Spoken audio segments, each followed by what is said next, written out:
But আগে তো বিশ্বকাপটা আগে যাক, তারপরে বোঝা যাবে। কারণ ভারতের সাথে যে সিরিজটা আছে ওটা সেপ্টেম্বরে, তো এর আগে তো অনেক কিছু নর্মালাইজ হতে পারে। তো সেই হিসাবে আগাম বলাটা ঠিক হবে না। তো আমার মনে হয় যে এটার জন্য একটু অপেক্ষা করতে হবে।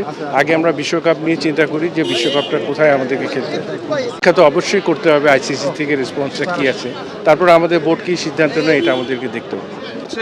আমার কাছে তো অনেক বড় স্মৃতি আছে, কারণ আমি রাষ্ট্রীয় পুরস্কার, যেটা জাতীয় পুরস্কার, ওনার হাতে পেয়েছিলাম।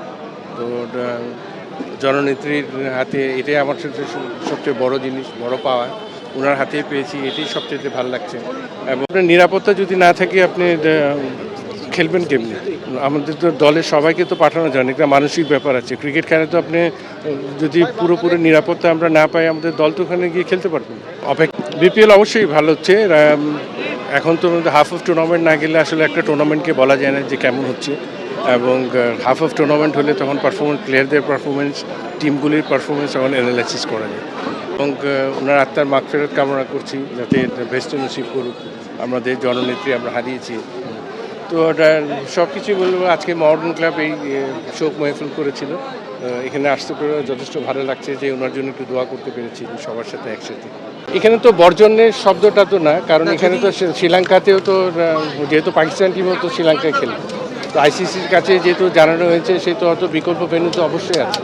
তো সেই জায়গায় একটা সুযোগ তো আছে। এটা তো বিশ্বকাপ তো বর্জন হচ্ছে না, এটা তো বিকল্প ভেন্যুর জন্য হয়তো শ্রীলঙ্কাতে খেলতে হতে পারে আমাদের। এটা তো আগাম বলাটা মুশকিল, কারণ আইসিসি এখনও কোনো সিদ্ধান্ত দেয়নি। যেহেতু আমাদের বোর্ড থেকে অলরেডি একটা সিদ্ধান্ত দেওয়া হয়েছে, আইসিসির কাছে একটা চিঠি পাঠিয়েছে। তো সব কিছু মিলে আমি বলবো যে অপেক্ষা তো অবশ্যই করতে হবে, আইসিসি থেকে রেসপন্সটা কী আছে, তারপর আমাদের বোর্ড কী সিদ্ধান্ত নেয় এটা আমাদেরকে দেখতে হবে। সে কারণ আপনার নিরাপত্তা যদি না থাকে আপনি খেলবেন কেমনি? আমাদের তো দলের সবাইকে তো পাঠানো যায় না, একটা মানসিক ব্যাপার আছে। ক্রিকেট খেলায় তো আপনি যদি পুরোপুরি নিরাপত্তা আমরা না পাই, আমাদের দল তো ওখানে গিয়ে খেলতে পারবেন। তো সুতরাং নিরাপত্তাটা সবার আগে দেখতে হবে। তো সেইভাবে নিরাপত্তা যদি ঠিক থাকে তখন চিন্তা করা হবে। তো সিদ্ধান্তটা এখন নিয়েছে, এটা খুব ভালো সিদ্ধান্ত। হাইব্রিড মডেল যেভাবে করা হয়েছিল এর আগে সেভাবে হবে, কারণ একটা দেশকে তো অলরেডি দিচ্ছে।